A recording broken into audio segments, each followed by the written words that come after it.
I want to say is, ugh. I don't have any blood that is from anything University of Houston other than the fact that we cover the Big 12. And I love Kelvin Sampson. Knew Guy V. Lewis, who's from Arp, Texas, back when he had those great teams, the Phi Slamma Jamma and company, and got to know him.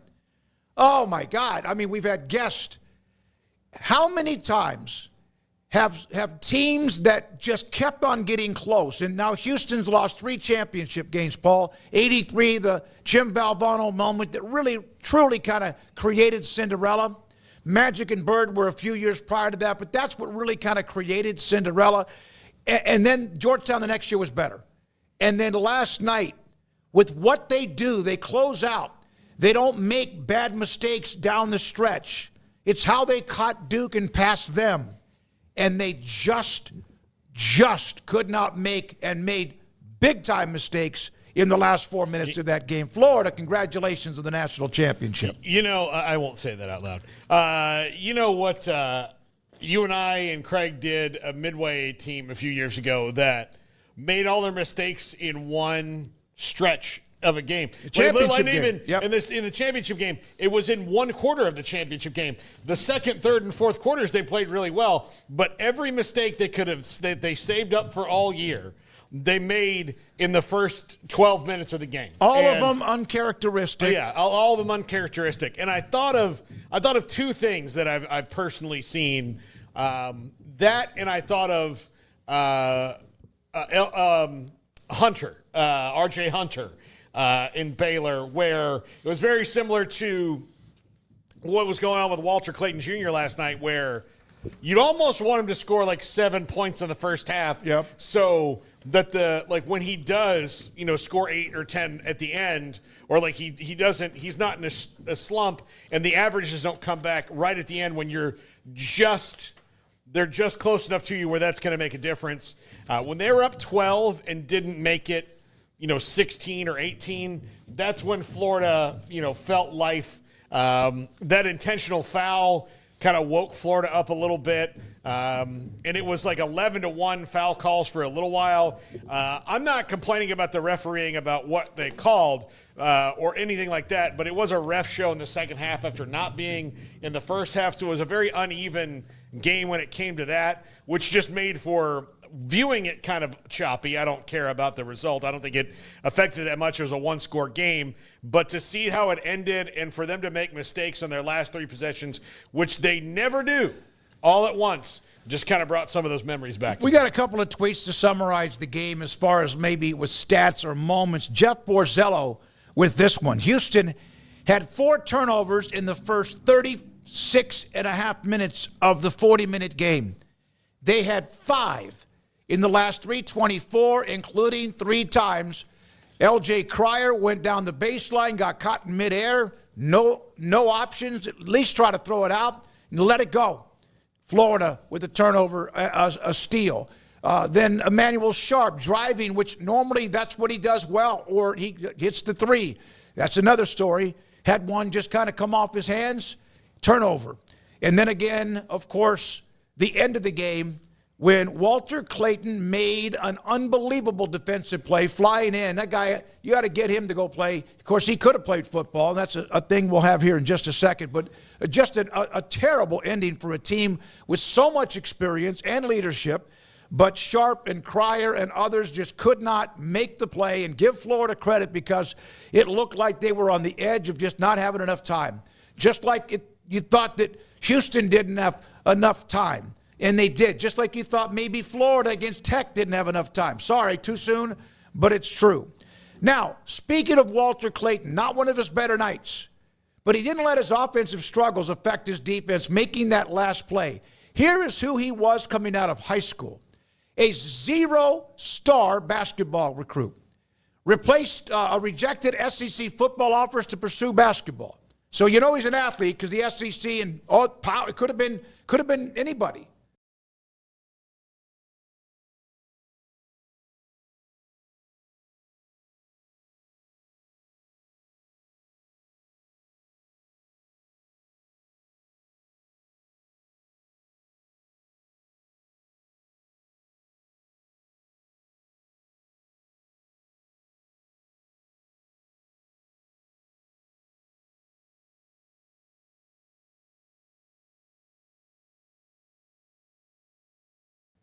described by Iona coach Rick Pitino as fat, slow, and can't shoot, but could pass.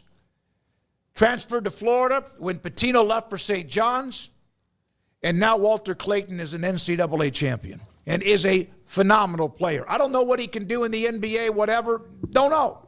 But the guy, despite offensively, Richard saved them for the first half or so, made a few shots, made a huge three coming out of a timeout, and then made the big defensive play too. Yeah, really wish he would have gone to St. John's. So does Rick Pitino and everybody in New York City. But look, he's from Lake Wales. He is really, when you are that kind of scorer and that kind of player, you can have stretches, but it's coming. Like, that's the thing. And I do think that the players on the bench know that. Going back to the R.J. Hunter story, a couple years later, I'm in the Cowboys locker room talking to Rico Gathers, and we just started. He was like, "Hey, did you tell everybody who R.J. Hunter is?" R.J. Hunter from Georgia State. Yeah. That Baylor was winning. Like they completely shut him down, and then the last 3 minutes of the game, 4 or 5 minutes of the game, he just went. Yep. I mean, it's like one of those like kung fu movies where like the guy's just moving around and like nobody can hit him, and he's hitting everything. And he won the game with a long three. It was like that movie Pleasantville with Tobey Maguire where he's like just sinking everything in. Right. And so I'm talking to Rico Gathers, and he was like, "Hey, were you in Tulsa or wherever I was?" I was like, "Yeah, I was there." And I said, "Hey, let me ask you about Jacksonville." And he's like, "Oh, man, that keeps me up at night." And I said, yeah, I bet it does. I said, "So you guys were shutting him down." He's like, "The problem is that we could not put out of our head when we noticed that he hadn't scored that much." He's like, "All it took was one guy looking at the scoreboard and going, oh, he's 1 for 11? Oh, man, we're doing it like," and then it's like, oh, crap, he's eventually going to hit some of these shots, which he did and went over and over and over again. And so I was thinking that about Walter Clayton last night. You got to think like, man, we're really doing a great job shutting him down. Nobody else is really scoring either, but this whole team, the offense runs through Walter Clayton Jr. I mean, 34, against Auburn, a really good defensive team at Auburn, and to not have him he would not have even gotten close to 34, given where they were. And then at the end of the game, he made enough shots, he made enough plays, and he made a brilliant defensive play on the last non-shot to get in Emmanuel Sharp's head. I don't know if Emmanuel Sharp had to hitch the ball or not. I've not seen an angle where Walter Clayton definitely wouldn't hit the ball. Oh, no, he was right there. It would have been like a defensive end batting down a pass. He was right in his grill. But he didn't hit the ball. Emmanuel Sharp just dropped it. Yeah. So he probably would have, but it wasn't definitive, but he just took the best angle, got in his head, he drops the ball, and then that's not a scenario you practice where, hey, you went up for a jump shot and dropped the ball, what do you do now? Yep. So then it's just a mad dash on the floor, and, every 10th of a second that ball just rolled was, tick, gone, no national championship in Houston.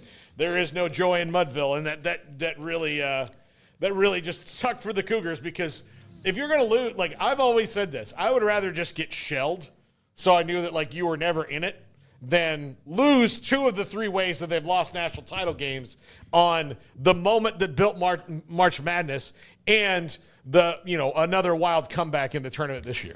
Well, I can't imagine if you're a Houston fan, if you slept much last night or if you just eventually passed out. So then think about being a player or somebody a part of the program, or Kelvin Sampson and his staff that includes his daughter and son. They had a great run, but, man, could not close it out. And Florida made plays. They brought a player in that just kind of helped give them some space on offense and created problems on defense. We've all had favorite teams right on the cusp of winning a championship, and then have probably experienced this moment. Not in the semis, not in the first round, not in a bowl game that, wasn't for a championship, but in a championship moment, gut-wrenching losses.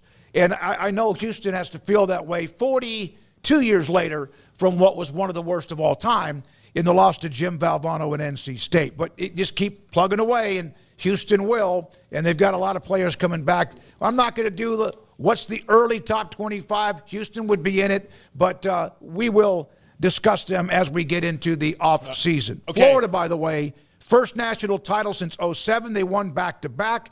eerily similar to who they were then, except that team had a lot more star power. Okay, if you're going to tell me who the early top 25, and look, Jeff Borzello did this too. Jeff Borzello has Houston ranked number 1. Okay, who's going to be on those teams next year? Don't know. Okay. Yep.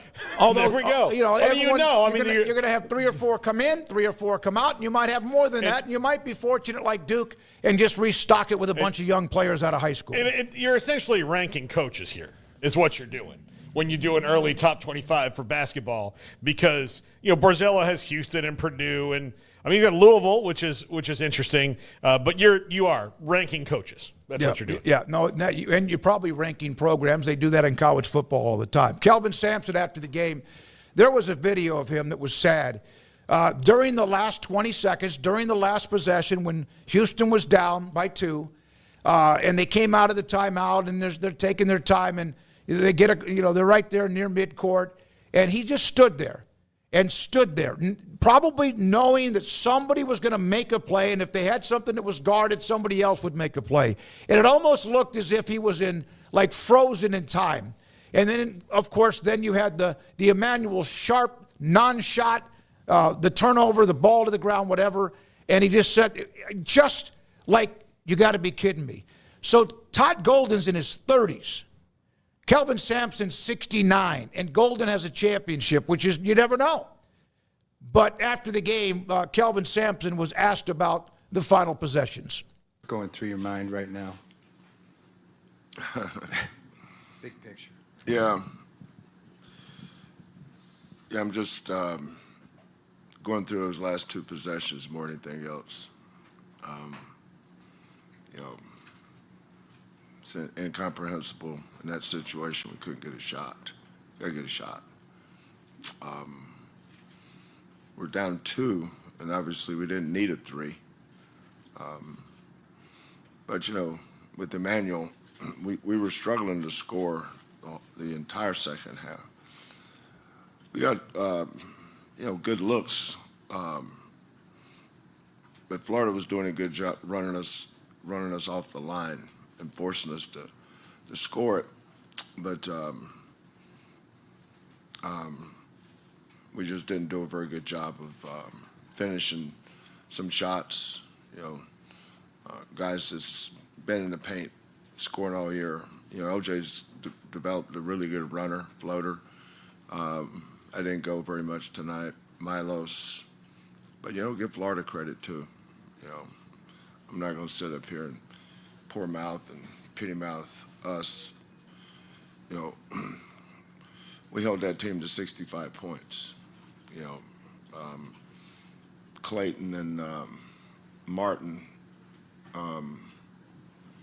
combined to go 5 for 20. If you'd have told me we'd hold those 2 guys to 5 for 20, and we had a good plan. We just didn't score it well enough to win. We scored it well enough to be in a position to win. But it comes down to those at the end. You got to get a shot. That's you got to do better than that. By the way, you could tell. You could tell he had been crying. You could tell he was devastated, as a lot of people have been. There's some noise in the background. I want to, just in case you hear it, because we do. There's somebody above us. This is a 3-story building. We're on the bottom floor, ground floor level. We've been here now almost 5 years. 4.5 years is when we moved in here. And we have rarely had any noise. There's been jackhammers outside or whatever, maybe occasionally a siren. Somebody upstairs is renovating whatever that is, an apartment above us, and so that's what you're hearing as we also today do the show. So then there's this Kelvin Sampson moment during the game when you have the in-game interviews. Listen to what he said here. It's done defensively, scoreless from the 3-point line, though. Is it something they're doing, or how do you have to adjust? No, it's the same team. I mean, I don't think they made a 3 yet either. We haven't made a 3. It's nerves. It's championship night. It's in the middle of the January against Sasquatch State. I mean, it's national championship. They're going to be nerves. Both teams will settle in. Appreciate it. Thanks. Okay. Okay, Sasquatch State. So this is what I received a tweet from Trumwill, and that's who Sasquatch State would look like if there was a Sasquatch State. Yeah, I saw the Sickos Committee actually made a Sasquatch State T-shirt, which Toy Poodle Conference is another one that was Saturday night, what he said. But Sasquatch State, I think this is merch that's gonna come. It's gonna be. I'm thinking the whole time, why have I not already bought that? Like just to have it, just to like hang and go to the gym wearing that, or a T-shirt or something like that. But he's had those things during this tournament. He had that one. The other one was Lollipop Universe. What was the one Toy about? Poodle Conference. Toy Poodle Conference.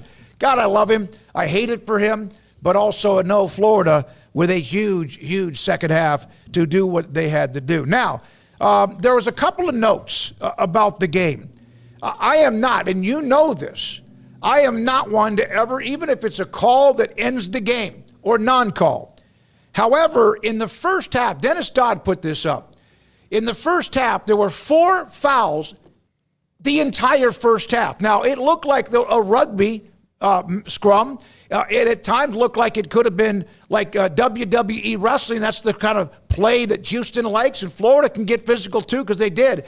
But there were 4 fouls in the first half when they called the technical foul in the Florida bench, because it was on really what appears to be an assistant coach that came beyond where he should have been. Golden kind of looked around after the young man slammed the ball and it did not catch it and went up in the air. That was a technical foul. That was a critical part of the game. But after that, 11 of the next 12 calls went against Houston, and 3 in 9 seconds, and I think that kind of spooked them a little bit. And also, by the way, they had no foul trouble, and then all of a sudden they did. It was something I think that I saw a lot of people who were not even just fans, but people tweeting this out. And I just thought that the consistency of the game, and as somebody told me when I texted them, it's a former official, you have to adjust, the officials have to adjust, and the players have to adjust if, in fact, the officiating does too. So there we are with that stat on the fouls.